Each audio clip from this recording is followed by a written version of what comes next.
Hey guys, welcome back to my channel. And you can see I have a new background because I was shifting my stuff last week. I could not make a video. So in today's video, we'll be discussing something that we left in the last video. That is, we did not consider two more important things that we had to consider when we were calculating the cost of NUS MBA. And the two things are, what is the internship income that you can get while doing your MBA, and also what is the return on investment. And these two things are very crucial when you are making a decision about any B school. So let's get started, but after the music.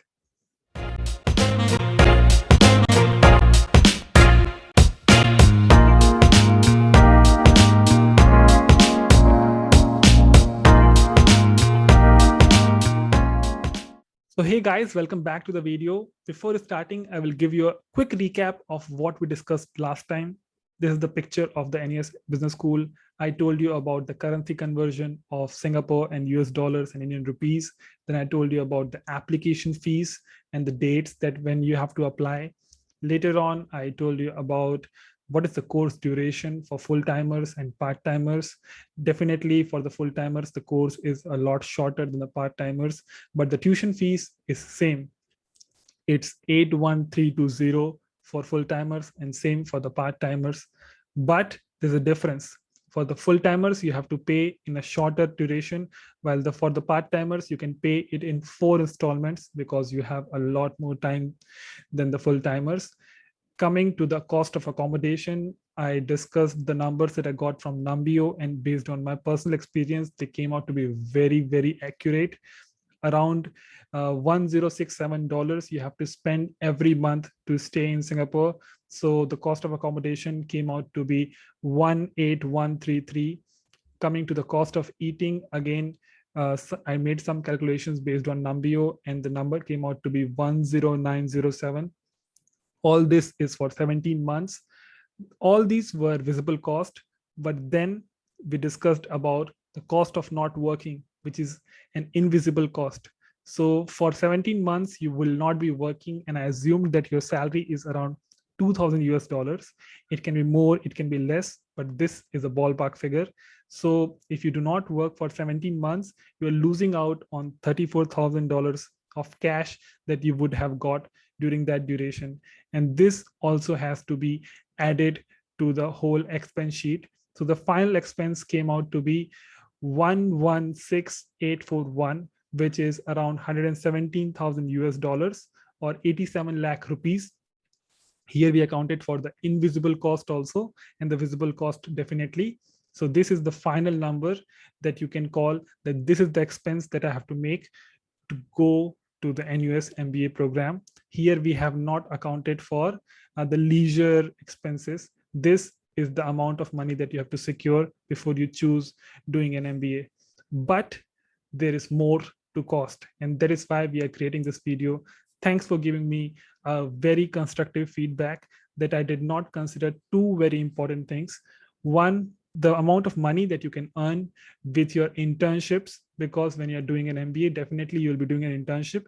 So let us see how many months an average NUS MBA guy does an internship. On an average, you do a 6 months of internship, and on an average, you get around 2000 Singapore dollars as a salary during your internship. So the amount of money that you can earn again on an average is around 12,000 Singapore dollars, which comes out to be around 9,000 US dollars. So in our final calculation, we accounted for both the expenses and the income. The expenses were around 117,000 US dollars, while the income was around $9,000. So the total cost that came out to be after all the adjustment is around 108,000 US dollars or 80 lakh rupees.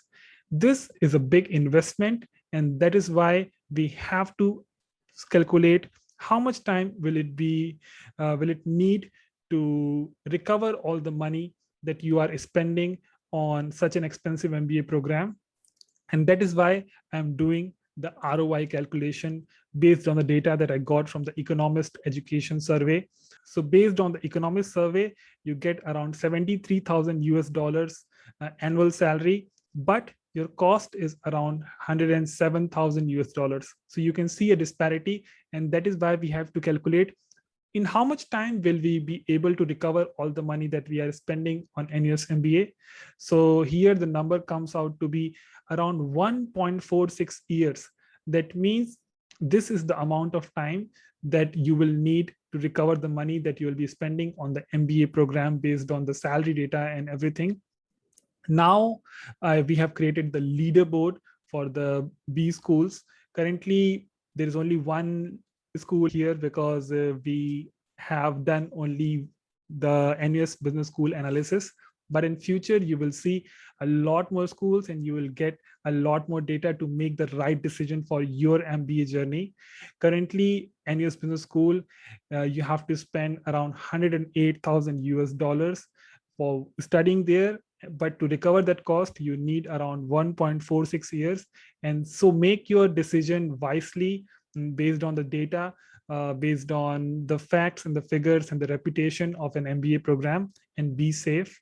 I'll be keep on coming with more such videos about different B schools.